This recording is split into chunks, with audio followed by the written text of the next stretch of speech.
Hi, I'm David Campbell from All Hands Volunteers here in Staten Island, where the volunteers behind me are helping a homeowner deal with the effects of Hurricane Sandy. I want to tell you a bit about the All Hands story, which started with the 2004 tsunami and the recognition on my part that using the internet from the middle of a disaster might change the way things were done. So I went to Thailand and created a model there, which has become All Hands Volunteers. Part of the idea was that it would link individuals who could communicate to the outside world the needs and reality in a disaster, as we're actually doing here today. We thought it might be helpful for donors to be able to connect directly, and it actually helped identify that there were people, spontaneous volunteers, who wanted to come to help. One of the donor connection stories was with a fisherman in Thailand, where he had lost his boat. We identified that it would cost $5,000 to replace it and started the building of that boat and matching his story with a donor, in this case Ringland. The donor wanted to put the name of his grandchildren on the boat, and when I talked to the fisherman and said, I have funding for your boat, is it okay if we use these children's names? He said to me, yes, that's fine. I had hoped to put my daughter's name on the boat because she was lost in the tsunami. And I said, your boat will be named Rosamund after your daughter.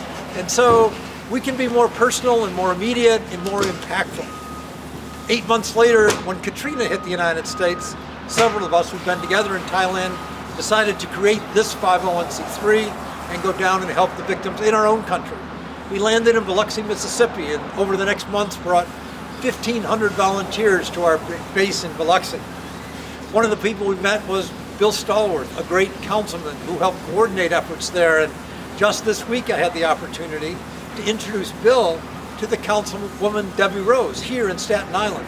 So Bill can help give his perspective on 7 years of having to deal with the devastating effect of Hurricane Katrina. When we closed our project in Mississippi, Bill said to us from the bottom of his heart, thank you for being here. When you ripped out the guts of our houses, you ripped out despair and replaced it with hope. That hope's carried us on in many other countries. We've been to Indonesia, the Philippines, and Peru and Bangladesh. Within our own country, we've worked on projects in Minot, North Dakota, Cedar Rapids, Iowa, where we had 2,000 volunteers, both local and from outside the area. And we've developed expertise in both the management of volunteers and the actual tasks that come with major disasters. In 2010, when the earthquake hit Haiti, we quickly launched a project but decided Haiti's needs were greater, and so we stayed over 2 years. And in that project, in addition to clearing rubble and working with the government, we actually built 20 schools, 3 classroom schools that have allowed hundreds of kids to get back into school. While we were in Haiti, the terrible earthquake and tsunami hit Japan, and within 3 days we were there.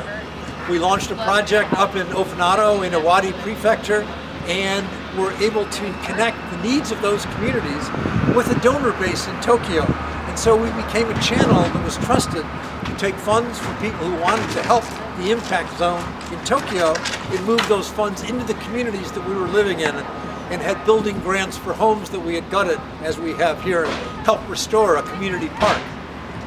Now we're in our own country, in the United States, with the tremendous impact of Hurricane Sandy. We found an outpouring of financial support from major former donors as well as the people of the general New York area.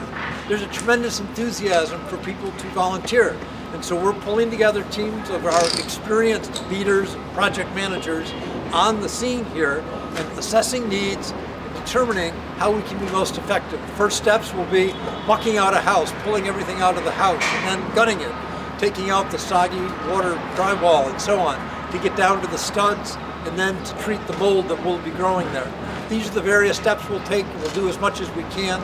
We depend on you for your financial support to cover our costs and help these homeowners who have significant need, and obviously also the energy and compassion of our volunteers who do the daily work. Thanks so much for your support in the past, and we really appreciate your being with us at this time of great need in our own country.